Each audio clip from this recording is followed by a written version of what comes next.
우리 한 절씩 교독하겠습니다.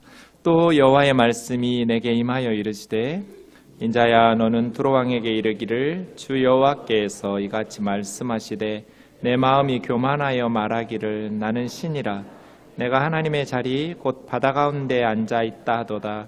내 마음이 하나님의 마음 같은 채 할지라도 너는 사람이요 신이 아니거늘 내가 다니엘보다 지혜로워서 은밀한 것을 깨닫지 못할 것이 없다 하고 내 지혜와 총명으로 재물을 얻었으며 금과 은을 곳간에 저축하였으며 또 큰 지혜와 내 무역으로 재물을 더하고 그 재물로 말미암아 내 마음이 교만하였도다. 그러므로 주 여호와께서 이같이 말씀하셨느니라 내 마음이 하나님의 마음 같은 채 하였으니 그런즉 내가 이방인 곧 여러 나라의 강포한 자를 거느리고 와서 너를 치리니 그들이 칼을 빼어 내 지혜의 아름다운 것을 치며 내 영화를 더럽히며 또 너를 구덩이에 빠뜨려서 너를 바다 가운데에서 죽임을 당한 자의 죽음같이 바다 가운데에서 죽게 할지라. 내가 너를 죽이는 자 앞에서도 내가 하나님이라고 말하겠느냐? 너를 치는 자들 앞에서 사람일 뿐이요 신이 아니라 내가 이방인의 손에서 죽기를 할례 받지 않은 자의 죽음같이 하리니 내가 말하였음이니라 주 여호와의 말씀이니라 하셨다 하라. 아멘. 에스겔서 6번째 시간이고요. 오늘 마지막 시간입니다. 다음 주부터는 여호수아서를 묵상하게 되는데 우리가 매일 성경을 가지고 날마다 말씀을 묵상하고 있습니다. 에스겔서의 전체적인 구조를 좀 보시면 명확하게 세 부분으로 이루어져 있습니다. 1장에서 24장까지는 이스라엘 백성들의 죄에 대한 메시지와 그 죄로 인한 하나님의 심판의 메시지가 나옵니다. 유다와 예루살렘 사람들의 죄, 그리고 그 죄에 대한 하나님의 심판. 그리고 25장에서부터 32장까지는 이스라엘 얘기가 아닙니다. 이방 나라들에 대한 이야기가 나옵니다. 이스라엘 주변에 있는 다른 나라들에 대한 하나님의 메시지가 나오고요. 33장에서부터 다시 이스라엘 이야기가 48장 끝날 때까지 나와서 뒷부분에는 이스라엘의 구원에 대한, 구원과 회복에 대한 말씀, 그리고 에스겔은 제사장 출신의 선지자였는데요. 성전에 관심이 많았거든요. 그래서 새로운 성전에 대한 말씀들이 33장부터 나옵니다. 우리가 어제까지 32장까지 말씀을 묵상해서 앞에 두 부분 단락을 마치고 이제 33장부터 48장까지는 아마도 내년 되면 매일 성경에서 이렇게 다시 시작할 것 같습니다. 제가 편집부에 전화한 적이 있는데요. 성경 한 권 시작했으면 끝내지 왜 다른 성경으로 중간에 끊고 넘어가냐 했더니 너무 긴 성경이 그것만 계속하면 독자가 떨어진대요. 그래서 다른 성경으로 잠깐 바꿨다가 하니까 이해해 달라고. 짧은 성경은 처음부터 끝까지 하는데 너무 긴 성경들은 중간에 한번 끊고 다른 성경으로 넘어간다 하더라고요. 그래서 우리가 매일 성경 순서대로 날마다 말씀을 묵상하다 보니 32장 두 번째 단락까지 우리가 묵상하고 마지막 세 번째 단락은 아마도 내년 초쯤에 다시 에스겔서를 보지 않을까 이렇게 생각합니다. 오늘 28장 말씀은 두 번째 단락인 25장에서 32장 이방 민족에 대한 심판인데요. 그 중에서 특별히 두로에 대한 말씀입니다. 우리 22장에서 32장을 좀 더 자세히 살펴보면 25장에는 네 나라가 나옵니다. 암몬, 모압, 에돔, 블레셋. 그리고 26장에서부터 28장까지, 그러니까 암몬이나 모압이나 에돔이나 블레셋은 6절, 4절, 3절, 3절이거든요. 한 나라에 3, 4절, 길어야 암몬 6절이거든요. 1절은 도입부니까요. 그렇게 짧게 다른 나라들에 대해서 말씀이 끝났는데 두로에 대해서는 3장에 걸쳐서 26장, 27장, 28장에 대해서 길게 써놨잖아요. 그러니까 다른 나라들에 비해서 두로가 훨씬 더 중요하게 메시지를 전달하고 있는 것이죠. 그리고 28장 끝나는 부분에서 7, 9절은 시돈에 대한 이야기고요. 29장에서부터 끝나는 32장까지는 이집트, 애굽에 대한 이야기가 4장에 걸쳐서 또 나옵니다. 그래서 열방에 대한 메시지가 7나라가 나오는데 다른 나라들은 짧게 쓴 것에 반해서 두로와 애굽에 대해서는 길게 메시지가 주어지고 있음을 우리가 확인해 볼 수 있습니다.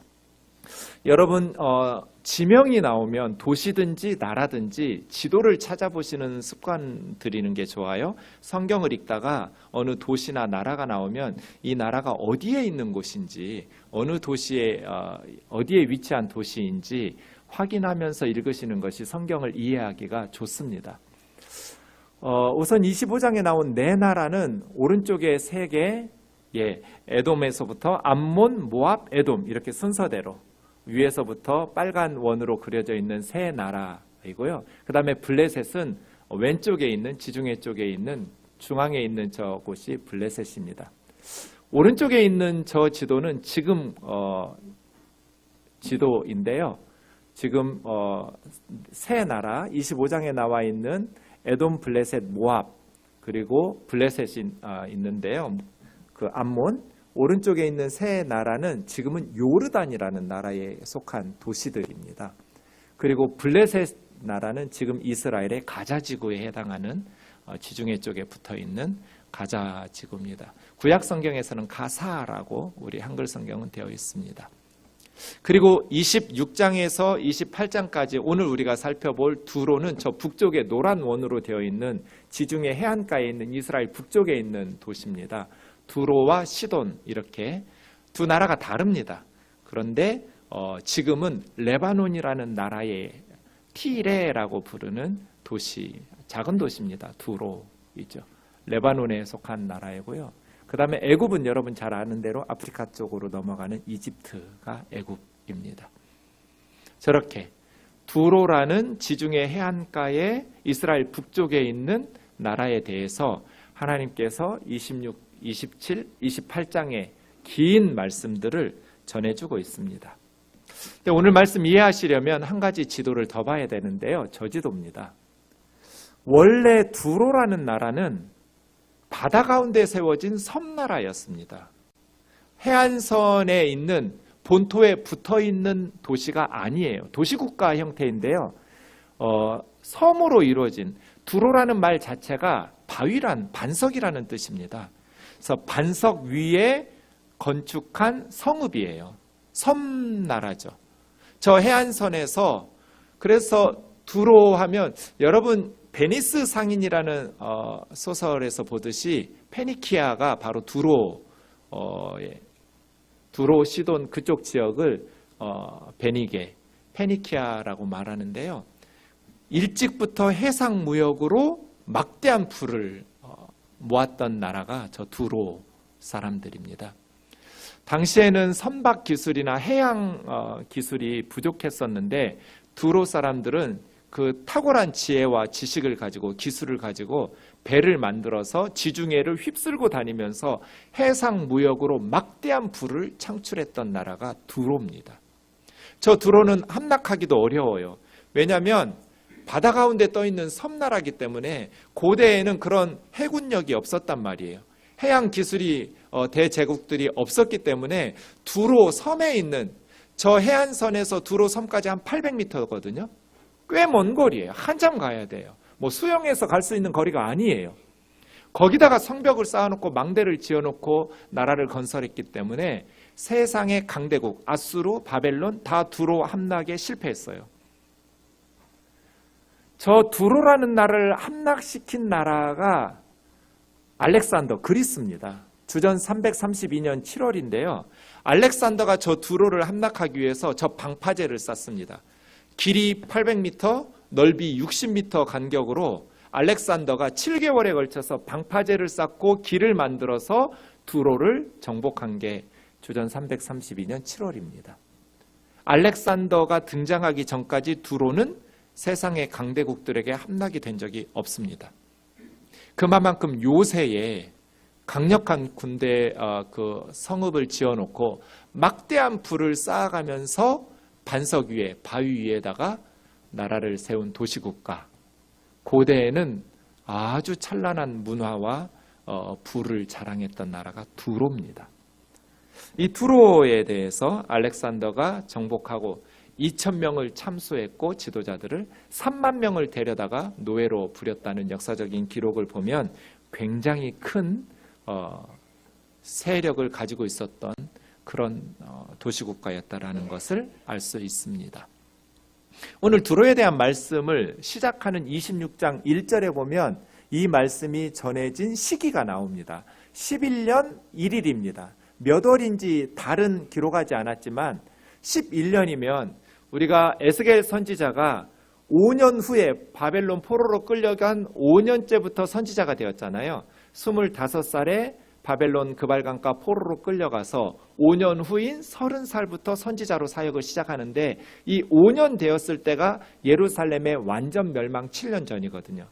그러니까 11년이니까 다시 6년이 더 지나서 선지자 사역을 시작한 지 6년 후니까 예루살렘 멸망 1년 전이거나 당해 년도입니다.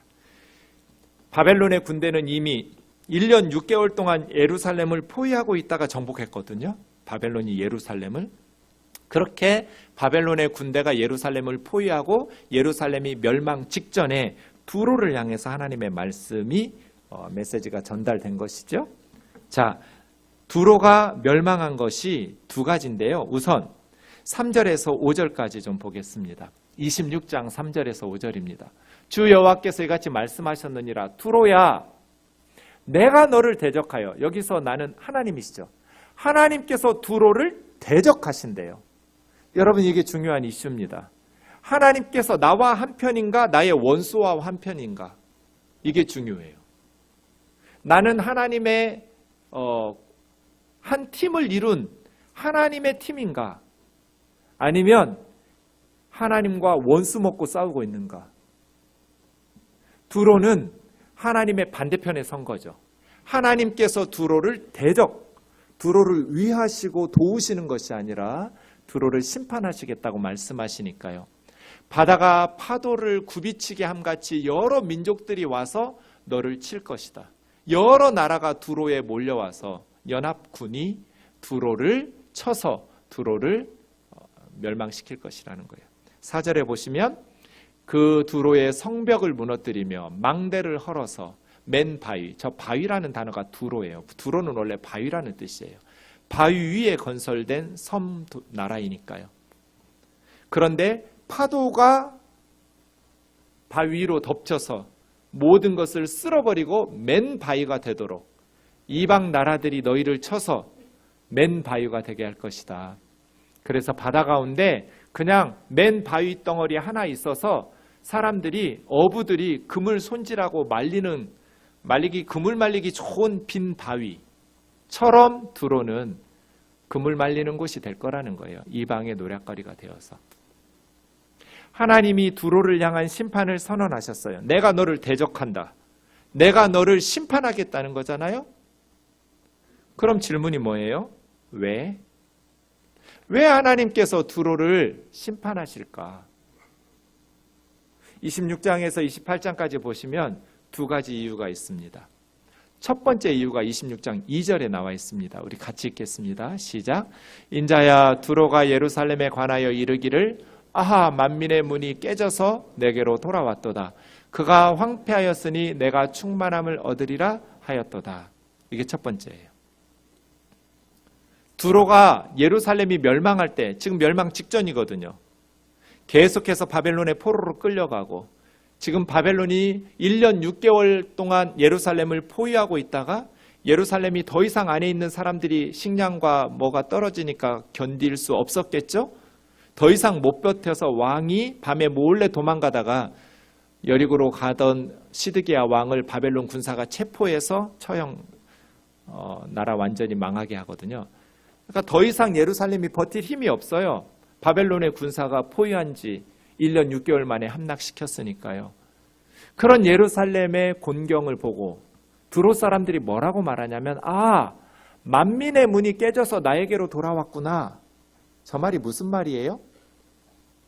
만민의 문이니까 많은 사람들이 들락거리는 문이라는 뜻이죠. 저 문은 어디에 있는 문이에요? 예루살렘 문이죠. 예루살렘에 만민이 들락거리던 문이에요. 그 문이 깨졌어요. 바벨론 군대에 의해서 예루살렘이 함락당할 테니까. 그 깨진 문이 우리 두로에게로 돌아왔다. 이 말은 많은 사람들이 예루살렘에 가서 좋은 값비싼 물건을 사고 무역을 하면서 예루살렘이 만민이 드나들면서 부유해졌었는데, 이제 예루살렘이 전쟁으로 황폐해지고 예루살렘에 만민이 드나들던 문이 깨져버렸으니 그 문이 이제 우리에게로 와서 만민이 우리 두로에 와서 물건을 사고 우리 두로와 무역을 하면서 우리 두로가 많은 돈을 벌 거야 라고 말하는 거죠. 예루살렘이 깨져서 황폐해져서 우리 두로가 충만해졌다. 이게 첫 번째 죄예요.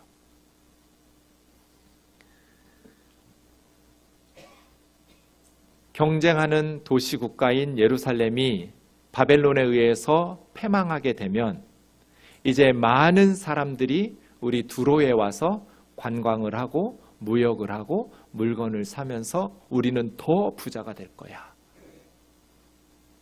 두로가 멸망한 첫 번째 이유는 뭐예요? 이기적인 기쁨 때문이에요. 지금 예루살렘이 멸망하면 군인들만 죽나요? 죄 없는 어린아이들, 여인들, 남녀노소 할 것 없이 엄청난 비극으로 고통 가운데 망해갈 텐데, 그 예루살렘이 망하면 우리 두로가 부자가 될 테니까, 그들이 황폐해지면 우리가 충만해질 테니까 너무 행복한 거예요, 두로 사람들이. 그래서 하나님께서 심판하시겠다는 거예요. 그런 이기적인 악한 마음. 그런데 여러분, 우리에게는 이런 게 없나요? 경쟁 업체가 망하면 우리가 반사 이익을 얻잖아요. 그죠? 벌떼 교회가 망하면 그 성도들 생동교회로 올 거잖아요. 다는 안 오겠지만. 그럼 망해요.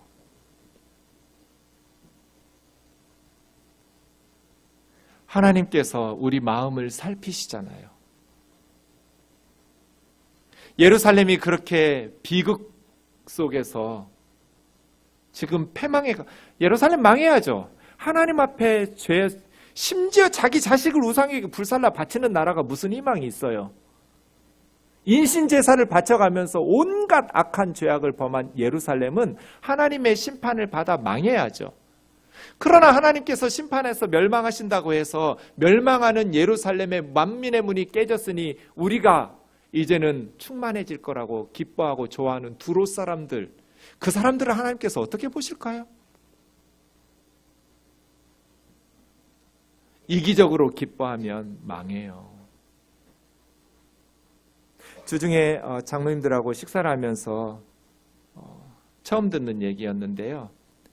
예전에 우리나라 재벌들이 중소기업들을 강탈하면서 자기 회사를 키워가는데 아주 악한 방법을 쓰는 거예요. 자기 회사에 납품하는 중소기업에 더 많은 것을 사주겠다고 하면서 무리하게 그 중소기업들이 그 기술력을 가지고 공장을 키워가게 해요. 대출 받아서 공장 짓고 더 많은 돈을 벌기 위해서 열심히 사업을 하겠죠. 대기업에서 많이 납품을 받아준다니까. 그렇게 해서 설비 투자를 해놓으면 이 대기업에서 물건을 사주는 거예요. 한두 번은. 그러다가 점점 물건을 줄이고 나중에는 납품을 끊어버려요. 그럼 그 작은 중소기업은 어떻게 되겠어요? 재정적 위기에 처하겠죠. 더 이상 못 버티면 어떻게 될까요? 매각해야겠죠. 그래서 헐값에 대기업이 사들이는 거예요. 이런 못된 짓들을 많이 하셨대요.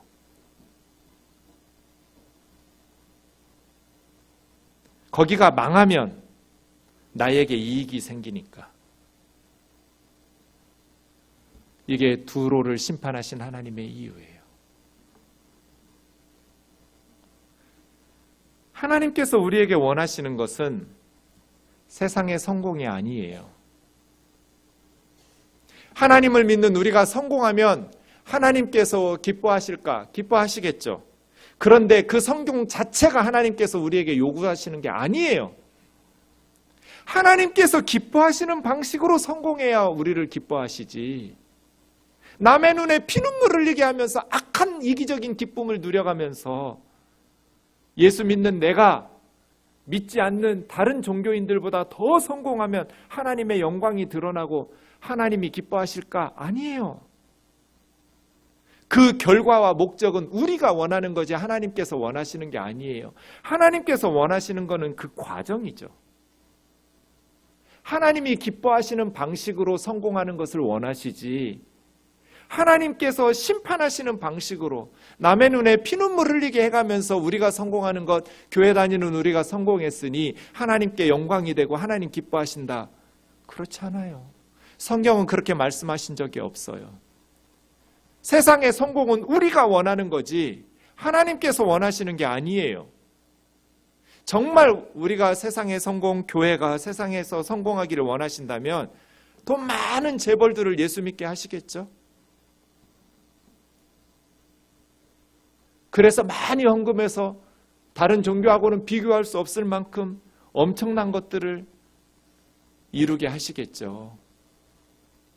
하나님께서 우리에게 원하시는 것은 성공이 아니에요. 그 하나님 우리에게 원하시는 건 뭘까요? 미가서 6장 6절에서 8절이 말했어요. 무엇을 가지고 하나님께 나갈까? 뭘 가지고 하나님께 경배할까? 1년 된 송아지, 천천의 순양, 만만의 강물 같은 기름, 하나님 기뻐하실까? 내 몸의 맏아들, 내 몸의 열매는 자식들이에요. 내 자식들을 산 제물로 바쳐서 하나님께 드리면 하나님 기뻐하실까? 아니에요. 8절에 보면 하나님께서 우리에게 원하시는 것이 세 가지예요. 하나님께서 우리에게 구하시는 것, 첫째, 정의를 행하는 것, 정직하게 사는 것, 둘째, 인자를 사랑하는 것. 인자가 헤세드예요. 긍휼과 사랑이에요. 예루살렘이 무너지고 있으면 불쌍히 여기는 마음을 가져야죠. 그 예루살렘 성전 자기들이 도와줬어요. 솔로몬이 성전 지을 때 두로 왕 히람이라는 사람이 많은 노동자들을, 기술자들을 보내어주고 많은 성전 건축 자재들을 제공해 주었어요. 다윗과 솔로몬 시대 이스라엘과 두로는 굉장히 우호적인 관계였어요. 자기들의 노동력과 수고가 깃들여져서 예루살렘 성전 지었고 왕궁 지었어요. 그런데 예루살렘이 무너지니까 우리가 충만해져서 너무 좋아, 이런 이기적인 기쁨, 이게 인자하고 자비로운 거예요? 하나님은 원치 않으세요. 하나님이 원하시는 건 우리가 긍휼의 마음을 가지고 사랑하는 것, 사랑 베푸는 것을 기뻐하고 사랑하는 것, 눈물 흘리는 사람과 함께 울어주는 것, 기뻐하는 사람들과 함께 웃어주는 것. 하나님께서 우리에게 요구하시는 것은 순양이나 1000마리 천천의 수양이나 만만의 강물 같은 기름이 아니에요. 정직하게 정의롭게 살고 불쌍히 여기면서 인자를 사랑하고 실천하면서 살고 겸손하게 하나님과 동행하는 것. 세상의 성공이 아니에요. 바르게 사는 거예요. 그런데 우리 아이들에게 어떻게 가르치고 있나요? 경쟁에서 이기는 법만 가르치고 있지 않나요?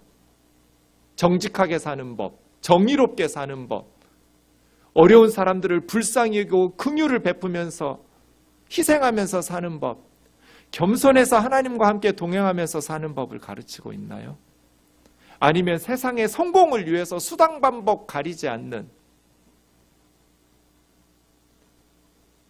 청문회를 하면 국민들이 자기 아이들에게 너희도 저 사람처럼 살아라, 머리를 조아리고 수그리면서 존경심이 우러나야 하잖아요. 어쩌면 청문회를 하면 그렇게 존경받는 사람이 없을까요? 적어도 예수님을 믿는 장로님이면, 권사님이면, 집사님이면 안 믿는 사람들 앞에 다 까발려지는 청문회 가운데에도 상대방 당에서도 당신 참 바르게 살았다고 존경할 수 있는 그런 장로님, 권사님, 집사님이 돼야 하지 않나요? 하나님께서 우리에게 원하시는 것은 수단 방법 가리지 않고 남들을 이겨서 경쟁해서 이겨가지고 세상에 좋은 것을 누리면 그것으로 하나님께 영광을 돌리고 그게 하나님께 영광 돌리는 걸까요? 하나님이 원하시는 게 그런 게 아닌데. 투로처럼 말이에요. 예루살렘이 패망하니 내가 더 많은 부를 획득하겠구나. 그들의 황폐함으로 내가 충만해지니 너무 행복해. 너무 좋아. 이런 이기적인 마음, 악한 마음. 그래서 하나님께서 대적하시겠다고 말씀하시잖아요. 사랑하는 자매 형제 여러분, 다른 사람의 불행을 기뻐하지 않기를 원합니다. 그것이 여러분에게 이득이 된다 할지라도. 경쟁이 치열합니다. 실력을 길러야 돼요. 실력에서 뒤처지면 도태하는 거 맞아요. 경쟁 사회니까요. 하지만 그렇게 경쟁에서 도태돼서 무너지는 사람들을 긍휼히 여기는 마음을 가져야지. 그것으로 인해서 나에게 반사이익이 온다고 해서 그것을 조장하거나 만들어내거나 아니면 그걸 기뻐하거나 그런 식으로 만들어내면 안 됩니다. 개인의 문제, 가정에서도 마찬가지입니다. 며느리가 들어오면 시어머니와 갈등이 생기기가 쉽습니다. 그럴 때 그 갈등을 이간질시켜서 조장해가지고 친정어머니의 사랑을 더 차지하고 오빠나 아니면 누이들을 다른 사람들하고 부모님하고 관계가 나빠져서 더 많은 재산이 나에게로 오고 더 많은 어머니 아버지의 선물이 나에게로 오고 그건 악한 거죠. 갈등을 해결시켜주고 더 회복하도록 그게 그리스도인들의 모습이지 이간질시켜서 더 분열시켜가지고 반사이익을 얻으려는 것. 우리 하나님께서 그런 방식이 아니면 우리에게 복을 주시지 못하는 분인가요? 그런 치졸한 방식을 써먹어야만 우리가 잘 먹고 잘 살 수 있어요? 우리 하나님이 그렇게 무능하신 분이에요? 우리가 정직하게 살면 바르게 실력 길러서 살면 하나님께서 우리에게 복을 주시지 못하는 그런 무능한 신이냔 말이에요. 얼마 전에 한 부부가 찾아왔어요. 생동교회로 옮기고 싶습니다. 물었어요. 왜요? 이러저러한 이야기들을 이야기해요. 그래서 제가 뭐라고 대답할게요? 그런 문제들 생동교회에도 있습니다. 교회는 다 똑같습니다. 사람들 모인 곳에 완전한 지상의 교회는 없습니다.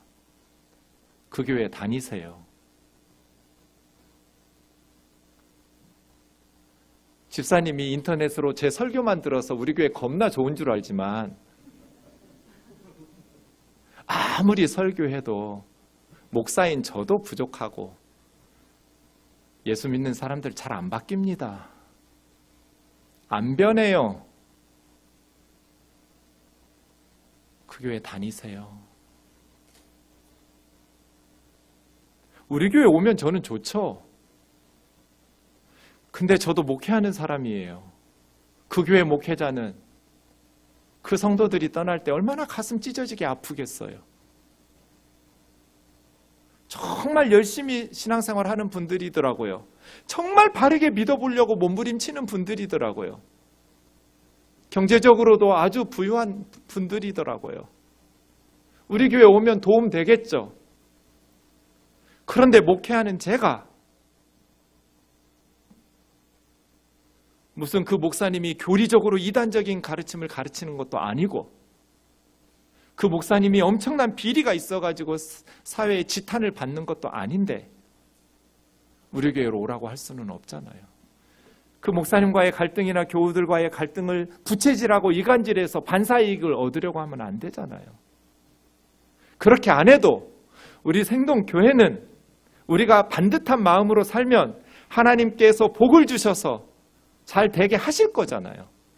그렇게 안 데려와도 여러분이 전도 열심히 하실 거잖아요. 안 믿는 사람들. 그죠? 그렇게 해서 이 자리가 채워져야지. 교회와 갈등이 좀 있다고 그래서 그거 이간질시키고 부채질해서 우리 교회로 오라고. 그렇게 해서 교회 키워서 뭐 하려고요? 무슨 의미가 있어요?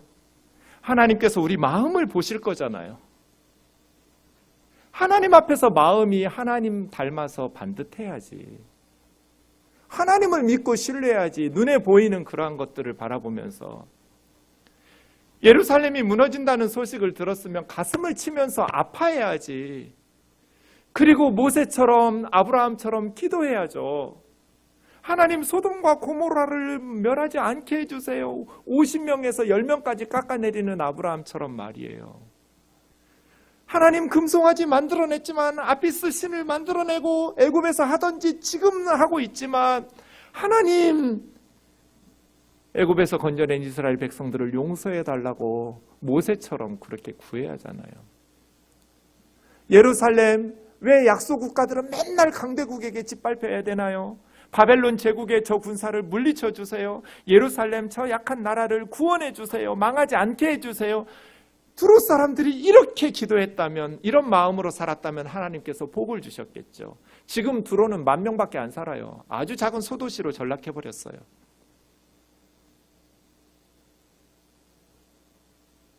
이것이 우리의 역사의 교훈이고 하나님의 말씀의 교훈이 아닌가 말이에요. 하나님께서 복을 주셔서 잘 먹고 잘 사는 저와 여러분 되기를 원합니다. 남의 눈에 피눈물 흘리게 해서 잘 먹고 잘 살지 않기를. 다른 사람이 망하는 것 때문에 내가 반사의 길을 걸어서 기쁘다 행복하다 이런 이기적인 기쁨을 누리지 않기를. 우리 마음과 싸워서 정말 예수님의 마음으로 하나님 닮아가는 저와 여러분 되기를 원합니다. 이것이 두로가 멸망한 첫 번째 원인이었습니다. 엄청난 나라였어요. 역사를 파헤치고 고대 문헌을 파헤치면 파헤칠수록 이 두로라는 나라가 대단한 나라였구나. 제가 성경에 두로라는 단어가 나온 걸 다 찾아봤어요. 성경에서도 두로는 엄청나게 대단한 나라라고 말해요. 두 번째, 두로가 망한 이유가 있습니다. 28장 오늘 읽었던 2절에서부터 10절까지 보시면 두로 왕에게 특별히 메시지가 주어집니다. 내 마음이 교만하여. 이게 두 번째 원인입니다. 이기적인 기쁨, 마음의 교만. 네 마음이 교만했다. 얼마만큼 교만해졌냐면 두로의 왕이 나는 신이라. 내가 하나님의 자리 바다 가운데 앉아있다. 이런 나라 있어? 없었어요. 두로 같은 나라가 없었어요. 바다 가운데 나라를 건설해 놓고 하나님처럼 떵떵거리며 살았어요. 네 마음이 하나님의 마음 같은 척해도 너는 사람이지 신이 아니거늘. 네가 다니엘보다 지혜로워서. 두로 왕이 다니엘을 알았을 리는 없고요. 우가린 문헌에 다니엘이라는 왕이 나와요. 아주 지혜롭고 의로운 왕. 아마 그 다니엘을 말하는 것 아닐까라고 추측해요. 어쨌든 지혜로운 다니엘보다 더 지혜로워서 은밀한 것도 모르는 게 없는, 깨닫지 못할 것이 없다고 하면서 너의 지혜와 총명으로 재물을 얻었고 금은을 곳간에 저축하였고 너의 큰 지혜로 무역을 해서 재물을 더하고, 그런데 그 재물 때문에 너의 마음이 교만해졌다. 엄청 지혜로웠어요. 지식과 기술이 세계 으뜸이었어요. 인류 기술이었어요. 그래서 무역을 했어요. 많은 재물을 모았어요. 금은을 곳간에 저장을 해두었어요. 그랬더니 그 재물과 성공 때문에 마음이 교만해졌어요. 그런데 교만해지지 않을 수 있어요? 저러면서? 세계 으뜸으로 지혜로워요. 기술과 문명이 엄청났어요. 그런데 금은이 엄청나게 많은 곳간에 있는데도 겸손할 수 있냐고요, 사람이. 여러분이 두로 왕이라면 어떻게 하실 것 같으세요? 겸손하게 사는 것이 쉽겠어요? 어렵겠죠. 어찌 보면 두로 왕이 교만한 건 당연한 것 같아요. 6절, 문제는 하나님이시죠. 네 마음이 하나님 마음 같은 채 하였으니 그런즉 내가, 하나님께서 이방 여러 나라가 이제 만민의 문 예루살렘이 깨져서 두로로 오긴 오는데, 이방 여러 나라가 두로에 오는데 너희 돈 벌어주려고 무역하려고 물건 사주려고 오는 것이 아니라 강포한 자들을 거느리고 와서 너를 칠 것이다. 그래서 두로는 바벨론 군대에 의해서 치명적인 함락당하지는 않았지만 치명적인 어려움을 겪습니다. 바벨론이 13년간 두로를 칩니다. 많은 피해를 입습니다. 그 강포한 나라가 칼을 빼어 너의 지혜로 아름다운 것, 너의 영광스러운 자랑스러운 것들을 다 무너뜨릴 것이다. 그래서 너희를 바다 가운데 빠뜨릴 것이다. 9절이요, 너는 사람일 뿐이고 신이 아니니라. 네가 너희를 치는 그 대적 앞에서도 죽어가면서도 네가 신이라고 말할 수 있겠느냐? 사람일 뿐이요 신이 아닌데. 2차 대전을 패전하고 일본의 국왕이 전 세계에 생중계되는 라디오에다가 나는 신이 아닙니다 그랬어요. 일본 국왕은 패망할 때 나는 신이 아닙니다 원자폭탄 2발 맞고, 그럴 때 일본 사람들이 엉엉 울면서 저 말은 거짓말이라고 신인데, 투로 왕이 네가 사람인데 신인 척해도 너를 죽이는 자 앞에서도 네가 하나님이라고 말하겠느냐? 너를 치는 자들 앞에서도 네가 하나님이라고 말하겠느냐? 교만했어요. 자기를 신격화하면서 높였어요. 너는 죽은 후에도 할례 받지 않은 자의 죽음같이 하리라. 할례는 이스라엘만 받은 게 아니에요. 주변 나라들도 할례 베푼 나라들이 많아요. 할례를 받지 않았다라는 것은 멸시받고 천대받은 사람들 할례 안 주겠죠. 노예나. 그렇게 멸시받는 죽음, 치욕스러운 죽음을 당할 것이라는 거예요. 죽어서도 존경받지 못하는 왕이 될 것이다. 할례 받지 않은 자의 죽음과 같은 무시당하는, 멸시받는 죽음을 당할 것이다. 이것이 하나님의 심판의 말씀이에요. 정리해 보세요. 하나님은 왜 두로 왕을 심판하세요? 첫째, 그들이 이기적인 기쁨, 경쟁 국가가 패망하는 것을 자신들의 이익이 될 것을 기대하면서 기뻐했기 때문에. 두 번째는 그들의 마음이 교만했기 때문에. 얼마만큼 두로가 지혜롭고 많은 부를 쌓았는지 스가랴서가 말합니다. 스가랴서 9장에 보면 두로와 시돈에 하나님의 말씀이 임하는데 매우 지혜로웠다. 두로는 매우 지혜로웠어요. 그래서 자기를 위해서 바다 가운데 섬에다가 요새를 건축하고 은을 티끌처럼 금을 진흙처럼, 해상 무역을 통해서, 이게 페니키아, 베니스잖아요. 베니스의 상인이라는 소설처럼 이 사람들이 지중해 해상 무역을 장악하면서 엄청난 지혜와 기술을 가지고 은을 티끌처럼 금을 진흙처럼 여겼어요. 얼마나 많은 돈을 벌었는지. 그랬더니 두로 왕이 교만해졌어요. 마음이. 자기를 신처럼 높였어요.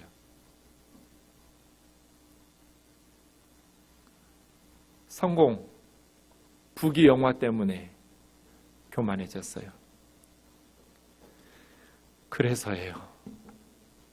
우리의 성공이 하나님의 사명이 있음을 깨닫고 하나님의 도우심이었음을 고백하지 않고 교만해지고 자기를 높이기 시작하면 우리의 성공이 하나님의 심판을 불러들여요.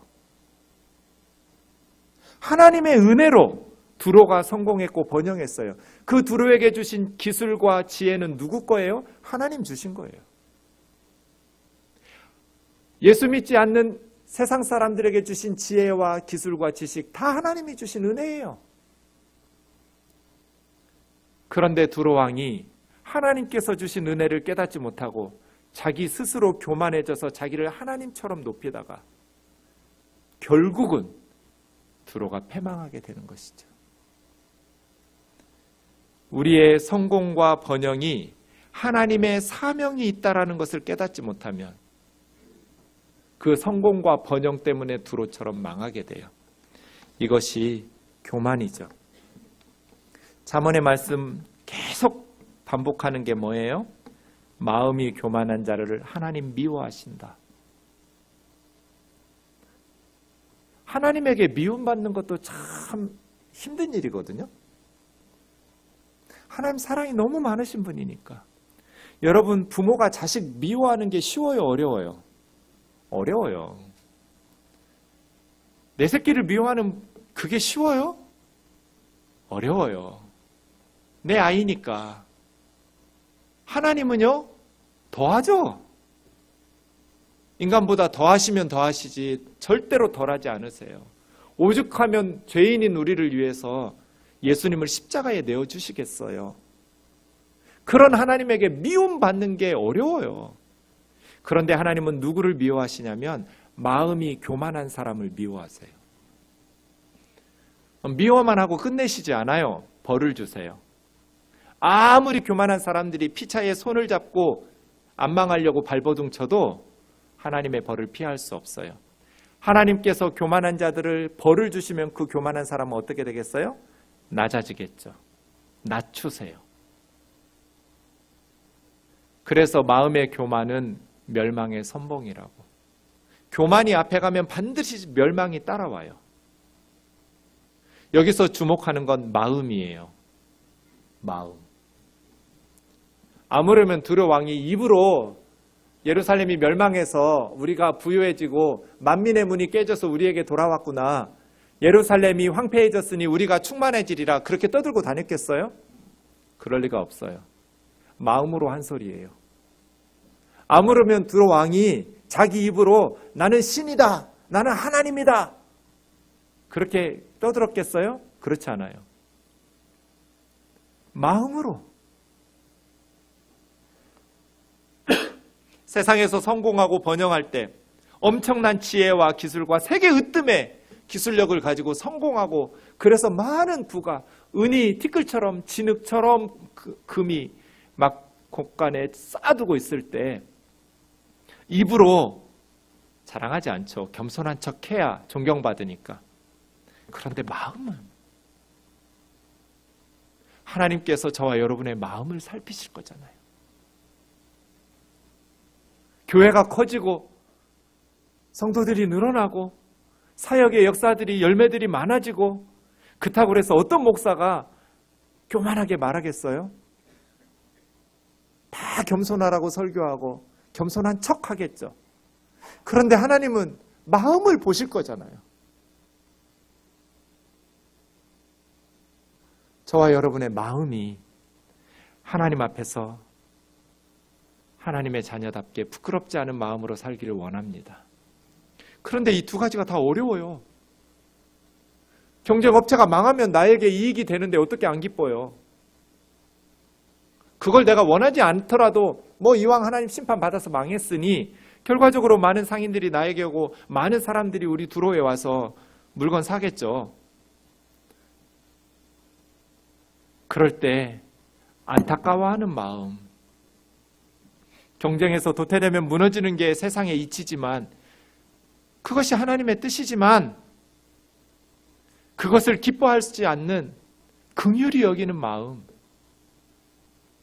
내가 하는 일이 잘 되고 우리 아이가 명문대 가고 좋은 직장 가고 지위가 높아지고 엄청난 재물을 모으고 성공과 번영이 이루어지는데 어떻게 안 교만해져요? 교만한 게 정상 같아요. 어떻게 그게 자랑스럽지 않고 그게 기쁘지 않아요?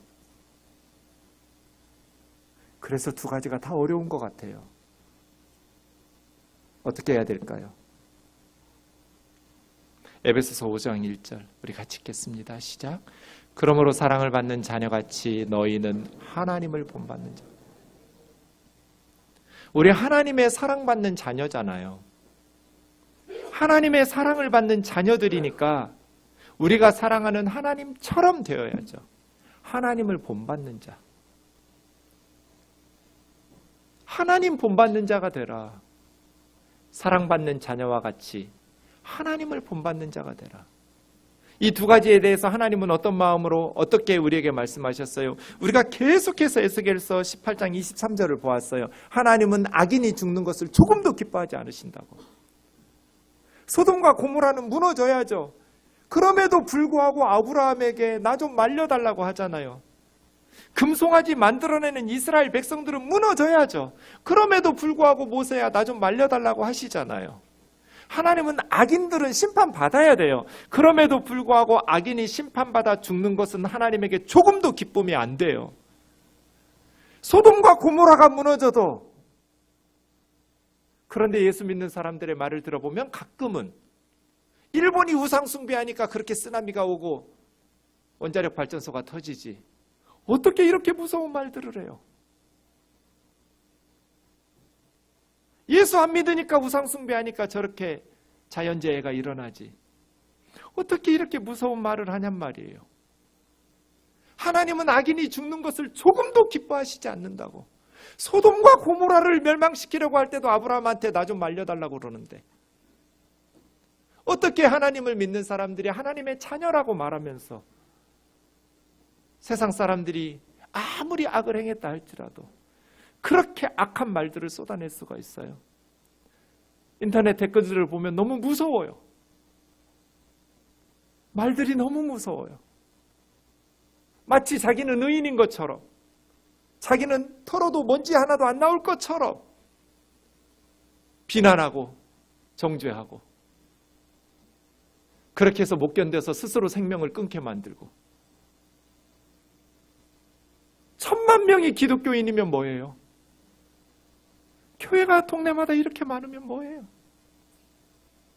우리가 하나님 아버지를 닮는 사랑받는 자녀로 세상에 나가서 살아간다면 우리의 언행을 통해서 세상 사람들이 위로를 받고, 실패해서 넘어졌다가라도 용기를 얻어서 다시 격려받아서 팔 걷어붙이고 살아보겠다고 자신있게 격려받고 위로받고 일어설 수 있도록 해야 하잖아요. 무조건 죄를 덮어주자는 것 아니에요. 징계받아야죠. 국가 법에 의해서 처벌받아야죠. 그러나 죄는 미워하더라도 그 죄인은, 원수까지는 내 몸처럼 사랑해야 하잖아요. 우리는 죄가 없나요? 우리는 허물이 없나요? 하나님은 악인이 죽는 것을 조금도 기뻐하지 않으신다. 그래서 어떤 악인이라 할지라도 그들이 망하고 그 자녀들이 눈물 흘리고 함께 더불어 고통받을 때 우리는 긍휼의 마음을 가져야 된다. 그것이 나에게 이익이 된다 할지라도 절대로 기뻐하면 안 된다. 두 번째, 교만하면 망한다. 빌립보서 2장 5절에서 8절, 너희 안에 이 마음을 품으라 곧 그리스도 예수의 마음이니. 세상에서 교만해지지 않는 건 불가능해요. 그렇게 자랑할 게 많은데 어떻게 안 교만해져요? 그래서 우리에게 필요한 건 예수님의 마음이 우리에게 이식돼서 예수님의 고동이 치고 예수님의 심장이 팔딱팔딱 우리 속에서 뛰어야 돼요. 십자가의 예수님의 마음이 우리의 마음 속에서 살아 꿈틀거려야 돼요. 그렇지 않으면 불가능해요. 우리 예수님은 하나님의 본체이신데, 하나님이신데 하나님과 동등됨을 취할 것으로 여기지 않으시고 자기를 비우시고 사람의 모양으로 내려오셔서 자기를 낮추시고 죽기까지 복종하셔서 우리 살려내셨잖아요. 이 마음, 예수님의 마음, 그 마음으로 살아가는 저와 여러분 되기를 원합니다.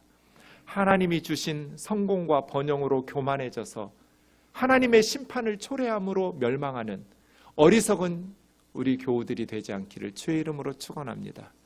하나님이 주신 성공과 번영은 하나님의 사명이 있습니다. 그것으로 하나님의 일을 하라고 주신 것이지 교만하라고 주신 것 아닙니다. 그것으로 하나님의 심판받아서 망하라고 주신 것 아닙니다. 하나님이 저와 여러분에게 무엇이든지 세상 사람들이 부러워할 만한 성공을 주셨다면, 하나님께서 그러한 지혜와 능력을 주셨다면 그것으로 연약한 자들을 섬기고 돕고 하나님의 나라와 복음을 위해서 쓰임받는 인생 되라고 주신 것이지, 교만하면서 잘난 척하고 자랑하면서 멸망하라고 주신 게 아님을 기억하면서 살아가는 저와 여러분 되기를 원합니다.